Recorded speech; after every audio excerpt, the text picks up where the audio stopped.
Hey there, I hope you're doing well. My name is Arya and today we're going to look at some more Reddit stories. If you enjoy Reddit stories, consider liking, subscribing, and maybe hitting that notification bell too. Let's get started with today's first story. Much love, everyone. Today's first story comes from Dad's girlfriend wants me out because she's pregnant with his baby. My 23 female family lives in my grandparents' house, just outside the city on some acreage. My dad works out of town and my mom likes having the help with me and helping out her folks. My mom passed away from cancer about 12 years ago. My dad still had to work, so I just kept living with my grandparents. My dad always spent time with me when he was home. I wish my mom hadn't passed, but I had a pretty good life when he was home. He would stay in their old room or we would go on vacations. My grandparents both passed away over the last couple of years. My mom was an only child, and so was I. My mom's life insurance went to my dad, who used it to help renovate the house. My grandparents never charged him rent. Sorry, I realized how confusing this is. Anyways, I'm the only person in my grandmother's will, so I got the money in the house and my grandpa's truck. My dad started dating a couple of years after my mom passed away. He never brought anyone to the house until this last one. She's young but prissy. She also has 2 young kids. He talked to me about it and asked if they could move in. It's a big house, and I have a large area to myself, so I agreed. So she's been living with me for about 6 months now. She just got pregnant. My dad asked her to marry him. I'm happy for him as he's a great dad. He's crap at communicating, though my stepmom Tabia started in on me about when I'm going to move out, since they will need my room for the baby. I guess she wants her mom to come live with her and help. My dad never told me. The house is mine, so my dad came home last weekend and we had a long talk. The step-kids have been sharing my grandparents' old room. I have my room with a big closet and ensuite my dad put in, and he has the other big bedroom with an ensuite. She wants me to move to the city. While I finish my education, she offered me her apartment at a discount. I waited for my dad to tell her he didn't, so I did. I told her it was my house and I was not giving up my room. I also said that my dad had a fair amount of savings and could probably buy them a house, especially if they sold her apartment and used it for a down payment. Now I'm the idiot for making him use the money he was planning on for his retirement, and she doesn't want to sell her apartment because the market will keep going up and she wants to build equity. I made it clear that they should move before the baby came. Am I the idiot? Well, too bad. Don't get with a woman so much younger than you if you're not ready to pick up the tab for your future children and such because you want to save for your retirement. Overall, it seems like his new baby mama thought he was older and wealthier, so she could get more out of him, but this whole thing fell flat when she noticed that he didn't own the house and the goal all to kick you out, but then offer her old living arrangements at a discount. Nope, you are not the idiot, Opie. Oh boy, it looks like your dad has picked a real sweetheart, even not knowing the house was yours, trying to get you to move out to make way for her baby. Presumably, without talking to your dad first is an idiot move for sure. So is wanting him to buy a house but not being willing to sell her place to contribute, and if he doesn't have the nerve to stand up to her as he doesn't. It sounds like he's in for a treat. None of that is your problem. Of course, your dad is an adult responsible for his own decisions. You didn't kick them out onto the street with no options.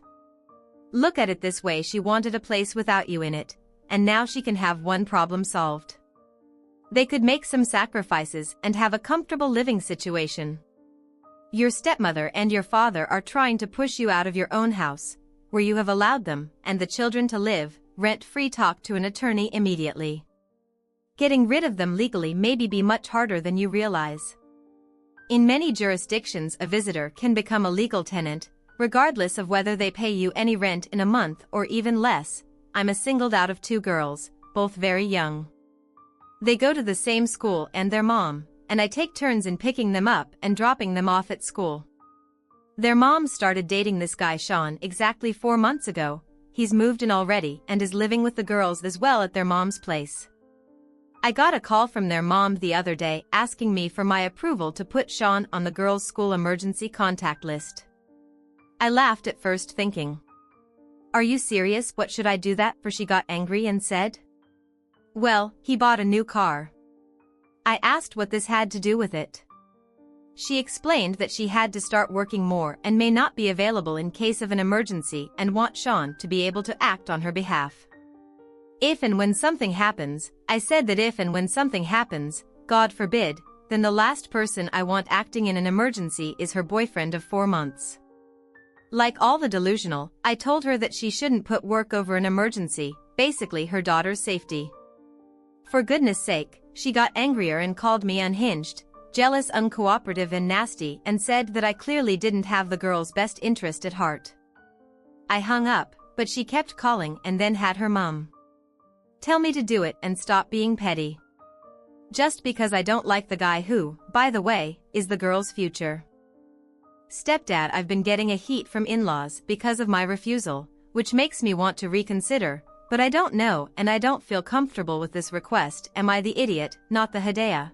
A boyfriend of barely 4 months, moving into a household with 2 very young girls would set all my warning bells off. Tell us you're excited about this story. If you liked the video, press A. If not, press B. Your feedback motivates me to find more positive stories. All of the statistics and averages about their safety would tell me to legally intervene in this new setup, as in revisiting custody. At the very least, I'd have a background check done, but that's me. He might be a decent human being, but the mom is definitely not thinking critically. No way would I want this guy to have emergency pickup rights. Legitimately, he might become their stepfather in the future. But currently he's just a boyfriend of an insignificant time frame who moved in very quickly. He's already called the future stepfather. I mean, the guy could be the best thing since sliced bread, but 4 months turn. Most family therapists and child psychologists recommend delaying introductions until a good 6 months or so. Yeah, I'm sorry, but other arrangements for emergencies can be made. Why do people insist on getting the whole damn family involved in things like this? Since when is it appropriate for the entire family to call and text and give someone crap for an argument they're having with a spouse or ex at 4 months? The kids shouldn't have met this guy, let alone be living with him or having him on the emergency contact list. I do a background check on this guy to put my mind at ease. I'm a female teen, my mom and dad divorce when I was a baby, so I spent most of my time with my mom and every other weekend with my dad. In elementary middle school, I attended an art class hosted by Mrs. Annie on Saturdays. In 4th grade, I asked my dad if I could go on his weekends too, and he told me that if I wanted to go on his weekends, then I would need to cover both the cost of each lesson. $12 for 4 hours, plus $5 to contribute towards the direct TV recording feature. Since he had to miss his TV shows to take me, I could go 3 times on his days using the money I'd saved from the holidays. Finally, I told my mom that I was sad because I didn't have any more money left to be able to go to Mrs. Annie's on Dad's weekend. My mom didn't realize Dad was making me pay for my lessons and flipped out at him from then on. She would pick me up on his Saturdays for art class since I got into high school. We haven't had time to go to Mrs. Annie's, but I still do art and go to online lessons whenever I can. Dad had a party at the house with a bunch of people from his work. I thanked him for dinner. He said he wanted me to stay at the table and talk to his work friends, but I told him I needed to finish a school project and went to my room later. One of Dad's work friends came up to me while I was refilling my water bottle in the kitchen and told me that I should have done what my dad wanted me to. I should have more gratitude towards my dad, because on top of raising and supporting me, he's the reason why I'm a fantastic artist. Dad showed his work friends my art and said that I was a fantastic artist because of him and all the expensive art lessons that he paid for. I told the work friend that my dad had never paid for any of my art lessons and how, when I was a 4th grader, he refused to take me to art lessons unless I paid the 12 fee myself and gave him $5 to contribute to the DirecTV recording feature. His friend apologized for the misunderstanding, and I forgot about it until Dad started lecturing me. Last week the work friend told all the other coworkers that Dad never paid for my art lesson and tried making me pay for them. Some of his coworkers now only talk to him for business reasons, but most of them are making fun of him and saying stuff like, "Aw, that's so expensive, but we can have Op save up her lunch money to cover it, right?" Daniel. My dad, my grandma and dad's girlfriend agree with dad, because I'm not old art lessons and being bitter about it is no reason to try and mess up his work. Reputation with what I said, my mom and stepdad said that I did nothing wrong and Daniel shouldn't have told lies in the first place. My sister Tori said my dad deserved to be embarrassed anyway. Dad hasn't talked to dad in a long time. So now I'm conflicted about. If I should have said what I did to dad's work friend, not the idiot, "You aren't old art classes," sure, he didn't need to provide them as much as that sucks and we all wish every kid could get the extra enrichment they want. But your dad doesn't get state credit for your work, especially if he didn't support you in the process of getting there. He doesn't get to take credit for providing you with something that he didn't actually provide. You with dad's a cheapskate, a crappy parent and a liar. So why should you be trying to maintain his reputation? You didn't lie. You just told the sad truth. Dad should have kept his mouth shut instead of getting braggy. Also, I just want to say work. Friends got an inflated sense of ego to come up to you and tell you that you should be a better, more grateful kid to your dad. No, honey, I'm proud of all you've accomplished, but the credit is not his to take. You wouldn't go to a bakery, buy a cake and then brag that you're the reason that cake is good. There are people who have kids that make me wonder if they even like their own children, making a 9-year-old pay towards your TV bill or really, and $5 doesn't even cover it. So it's like he was doing it to make it more painful on purpose. For his own child, there was no responsibility lesson taught here. Just a straight up, idiot move. I'm so confused. Here I can't decide if I'm setting a reasonable boundary or being a cold-hearted witch. My brother and I have never gotten along. We have very different values. I'm 5 years older than my brother, I work a blue-collar job, as does my husband.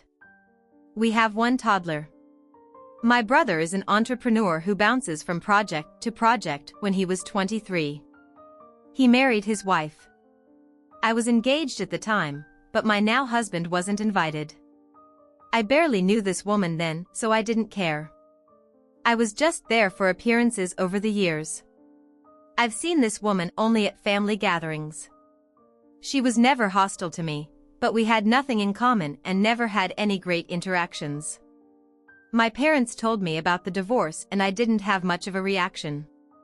Then she reached out to me and told me that they had no money. This doesn't surprise me. She told me my brother ruined her life and she needed help financially and with childcare. I told her I was sorry that I was willing to have my nephews and niece visit me, but I wasn't going to give her money and didn't want to continue to have a relationship with her, not that we ever really had one. She told me that women support other women. My brother ruined her life and I needed to help her. She said a lot of stuff about gender and my family and a ton of other stuff, but I just don't care. I have my own life and family. Does that make me cold? Am I an idiot, not the idiot, you don't reach out to someone? You only see if family functions for money. Your brother ruined her life. You didn't. I'm sure she must be desperate, but that doesn't mean you're obligated to throw money her way. She's in financial trouble, and she needs to speak to your brother. Not you. Funny how people only want a relationship with you when they want something. Be there for your nibblings, but be wary of her. Seems like she's ready to leech. Also, the fact that she included choice words for your family while asking you to help is vile and a huge red flag.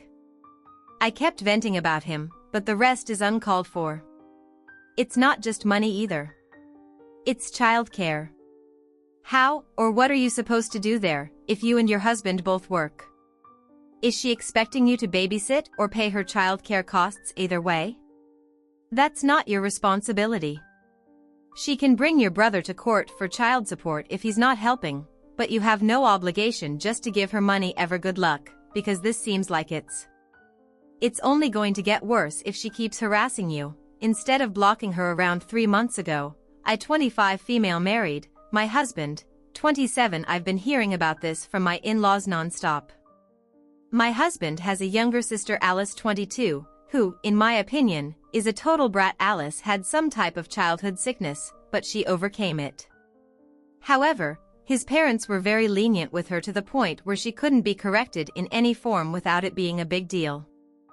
She was let go from multiple jobs because of this, and she doesn't have many friends and always has to be the center of attention. So, on my other sister-in-law's birthday, their parents got Alice a gift, just in case she got jealous. I'm an only child and my only sisterly figure has to be my best friend Marie. We met in 3rd grade, and since we're only children we instantly clicked. We are fiercely protective of each other. My husband and I decided to have a summer wedding and, to my surprise, Alice showed up wearing a lacy white dress. I would have believed you if you told me she picked this out of a wedding catalog between the wedding and the main reception. We had a cocktail hour.